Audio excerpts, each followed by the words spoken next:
I was at tournament, you've got 3 tasks. The first one is fighting a dragon. It's a very good, savage creature. Mike Newell is not only exploiting the humour, but also the drama, and this is deeply serious. He's mean. He's not there to play, you know, he's there to get Harry. It really feels, I think, in the film that we're not sure if Harry's going to survive.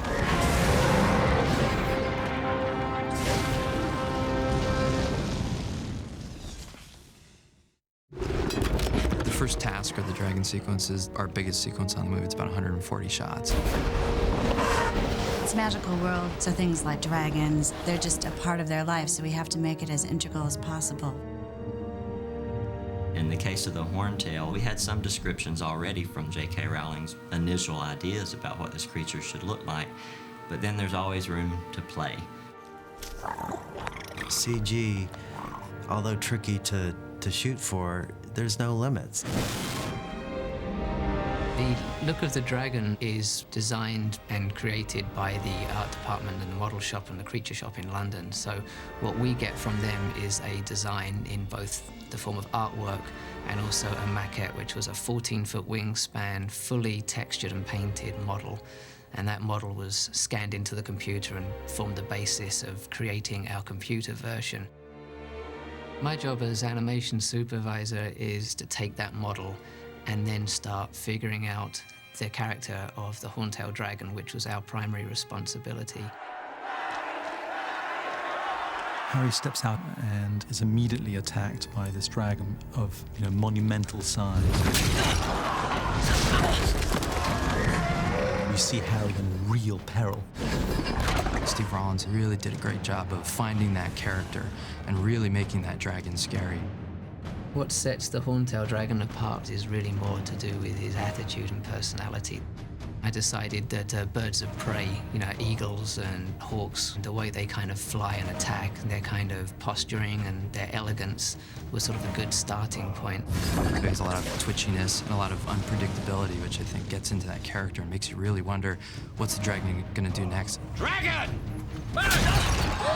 Is he gonna hit him with the tail? Is he gonna blow fire on him? I think that really comes in the character, that scariness. Incorporating the dragon into the footage that was shot in the Rock Quarry set is always a challenge. You have a set that's already been built and lit, and you have a camera moves that have already been filmed based on something that's not there. Accio Firebolt!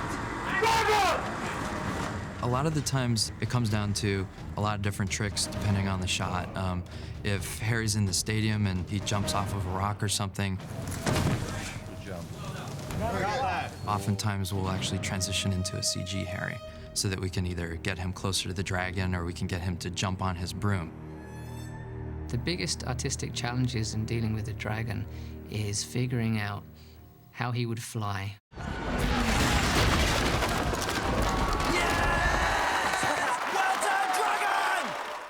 We watched a lot of dragon films, and one of the things that was most important about dragons was their aerodynamics. So we started to talk a lot about aerodynamics, and could it really turn that hard, and how fast could it climb, and did it need to take off? So we went into producing some animation tests to show them how they can be agile, but at the same time have a sense of mass and size. And these tests are what we show to the director and what they buy off on, and then move forward from there. Something else that we also found as we started working through the sequence was that he looked a lot scarier when he was kind of backlit, so more of a shape.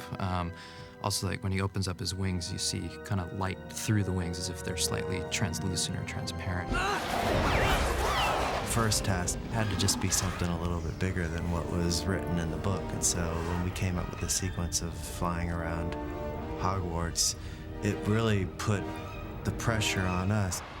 It's all a virtual environment so that we could do anything that we wanted, and that makes for a much more cliffhanging experience, if you will.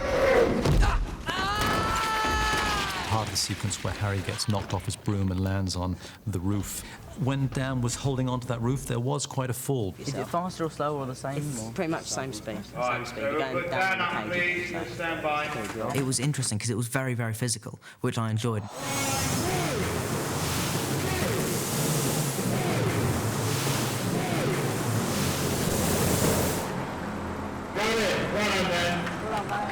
was really, really terrifying, and I'm not afraid to admit that. That was really scary. Anyone would be scared, I'm convinced. Dealing with the dragon hanging off of the side of Dumbledore's tower was a fine balance. For there you're dealing with poses that make him feel like he's really hanging on, but at the same time they didn't want him to feel timid or nervous. They wanted him to feel like he was comfortable and at home, to really make the sequence feel intense and a sense of danger to Harry. This dragon's sort of the result of many years of work, developing and honing sort of skills, both technical and artistic. It's seamless. You really believe that Harry is facing this dragon. In real life, nothing was there. I think it comes down to everybody that was working on it. We've done our job and made the movie more scary.